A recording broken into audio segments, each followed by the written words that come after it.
Welcome to Daily Devos. My name is Raymond Gregory, and we have new Daily Devos every weekday at 7 a.m. And so be sure to subscribe below so you don't miss out on where we're headed next. And today we'll be in 1 Corinthians chapter 7. But before we start, we have important business to tend to. Should I shave this or should I keep this? Let me know in the comments. And today's Devo is titled The Puppy Effect.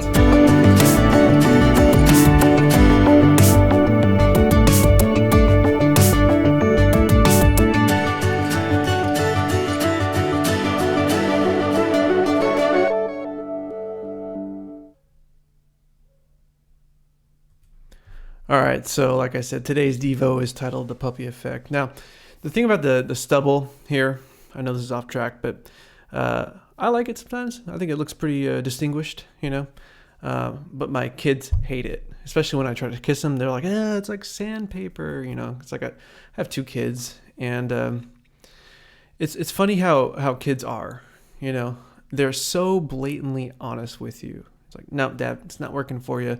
My daughter, she's 9.5, and something happens when your kids learn to talk. They learn to ask questions. I mean, they really learn to ask questions. My 2.5-year-old, everything, what's that? What's that? What's that? And you got to tell them what it is. And my 9.5-year-old, it's a little bit deeper. She'll ask you, if you could have any superpower, what would it be? If you had to eat popcorn for every meal or never eat apples again, what would it be? What would you choose? And it's like these really, esoteric questions that these kids ask. So they ask a lot of questions. Well, some questions are harder to answer than others. And we recently got my daughter a brand new little puppy. It's a Chiweenie. So it's part Chihuahua, part most annoying thing you've ever seen. So Chiweenie. And so we had to wait for her to receive the puppy. So we told her about it on Christmas. And she said, well, why do I have to wait? Well, we have to wait for the puppies to be born. And so then her wheels started turning. She's like, interesting. Well, how did the puppies get in the tummy? And I would just be like, well, ask your mother. I'm busy, Finally, it came to the point where she's like, came up and she asked the question, Daddy, how do you know when puppies are married? And I'm like, oh my gosh, I thought I had several more years to answer this question. And so we kind of had to give her the lowdown on it. And she's like, that's pretty gross. And I say all of that because in 1 Corinthians chapter 7, Paul is basically having a Q&A session with the church there in Corinth. He's addressing some questions that they've written to him in a letter. And so he's going to lead off here talking about marriage and talking about how do you know when people are married, if you know what I mean. So if you have any kids that are watching and you don't want them to hear about this subject, click away to one of the other videos. But so it's important to note that because it is a question and answer kind of thing, it's not a complete theology on marriage. He is simply asking some questions. And so if you want a complete theology, a complete study on marriage, you go to Ephesians chapter 5 or Colossians chapter 3. And so with all that, with the preface out of the way, I've titled this Devo, The Puppy Effect. So let's read in 1 Corinthians chapter 7, starting in verse 1. New Living Translation, by the way. Now regarding the questions you asked me in your letter, yes, it is good to abstain from sexual relations. But because there is so much sexual immorality, each man should have his own wife, and each woman should have her own husband. Okay, so we stop there. First question right out the gate in the question and answer panel with Paul from the Church of Corinth is this. Should we remain celibate? Should we remain celibate? And so his question, or his answer rather, is yes and no. And so basically he's saying you need to abstain from sex, you need to abstain from relations until you're married. You notice he says, yes, it is good to abstain from sexual relations, but because there is so much sexual immorality, each man should have his own wife and each woman should have her own husband. So yes and no. So abstain, yes. But once you get married, let's read on what he says. Verse 3, the husband should fulfill his wife's sexual needs.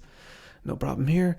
And the wife should fulfill her husband's needs. The wife gives authority over her body to her husband, and the husband gives authority over his body to his wife. Okay, so that sounds a little bit blue, right? And it's like, that's the kind of question. It's like, go ask your mother. Well, another translation puts it this way. Let the husband render to his wife the affection that is due to her. Affection. So the first point here in this Devo is sex without affection is selfish. Sex without affection is selfish. If husbands are desiring a sexual relation with their wife, but they're not giving any affection, that's just selfishness. And so then Paul goes on to say in verse 5, do not deprive each other of sexual relations, unless you both agree to refrain from sexual intimacy for a limited time, so you can give yourselves more completely to prayer. Afterward, you should come together again so that Satan won't be able to tempt you because of your lack of self-control. So point number 2 is this. Your relationship with the Lord is more important than relations with each other. Your relationship with the Lord is more important than relations with each other. Notice he says, unless you both agree to refrain from sexual intimacy for a limited time so you can give yourselves more completely to prayer. Afterward, you should come together again so Satan won't be able to tempt you because of your lack of self-control.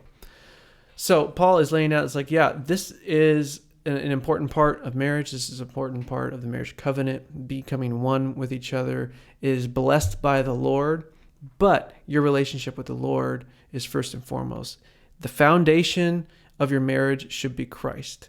And if that foundation is rocky, if you've fallen off and shifted off of that foundation, you need to get back onto that foundation before you start enjoying the privileges of marriage. And so again, your relationship with the Lord is more important than relations with each other. And then finally, number 3 is this. Don't make your spouse an incel. Don't make your spouse an incel. Notice it says, don't deprive each other of relations unless you both agree to refrain from sexual intimacy for a limited time. I'm going to stress that, limited time. Don't make yourself an incel. What's an incel? Well, okay, so there's this thing called the incel movement. And basically, it means this. Involuntary celibate. And they just put it together. Involuntary celibate? It's basically someone unable to find romantic partners or sexual partners despite desiring one. And so almost entirely this movement, no surprise here, consists of men and new parents. New parents are definitely involuntary incels, involuntary celibates. And so there's actually a movement going around of these people who are labeling themselves this. Now there's another movement saying we need to do something about these involuntary incels. It's this acceptance culture has really flipped on its back, and it's a struggling turtle unable to grab its footing, because just think about what they're saying here. In our culture, sexual immorality is so rampant. And you look at TV shows like Friends, where Joey's the hero, or How I Met Your Mother, where Barney Stinson is the hero. He's the guy that gets all the girls. He keeps his Rolodex, and it's that thick of all the people he's been with. And so we celebrate things like that. And we propagate this idea that men do this thing. Men are not required, but women are required to provide this for men, we should say. And so in a time where we want women to be empowered, we've torn them down to be mere sex objects. And so it's just a terrible, terrible thing. And so now men are saying, I'm involuntary, a celibate. I deserve to have relations with these people. And so that's why it's so important that Paul's stressing here that the marriage covenant is the way to experience these relations, not for your own pleasure, but to show affection to your wife and to celebrate and become one, this unity that you have that can only be found in Christ. And so in verse 5, as he says, don't deprive each other of it, it isn't for selfish reasons. It isn't to make yourself satisfied, but it is to satisfy the marriage covenant in the most deep and intimate way. And so, again, number 3, don't make your spouse an involuntary celibate, an incel. And so to recap, number 1, okay, so should we remain celibate? And the answer is yes, until we're married. And then he talks about people who are called to be celibate for your entire lives. And we'll talk about that in the next Devo.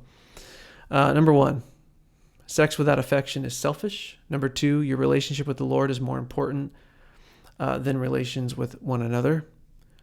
Keep Christ the cornerstone of your marriage. Make sure your foundation is right before you enjoy the benefits of marriage. And then number 3, don't make your spouse an involuntary celibate, an incel. Don't deprive each other, not because it's to be selfish, but because it is an intimate way to celebrate the marriage covenant. So that is what I have for you today. I apologize if it is a little bit uncomfortable, but it is in the scriptures, and so we're going to teach the full counsel of God, and so hopefully it ministered to you in some way, and don't fear the puppy effect. So I will see you guys tomorrow. For tomorrow's Devo, we'll continue on in this Q&A session that Paul has with the Church of Corinth. Be sure to like, comment, and subscribe. Don't forget, should I keep it? Should I shave it? I don't know. That's the most important thing. So I'll see you guys tomorrow.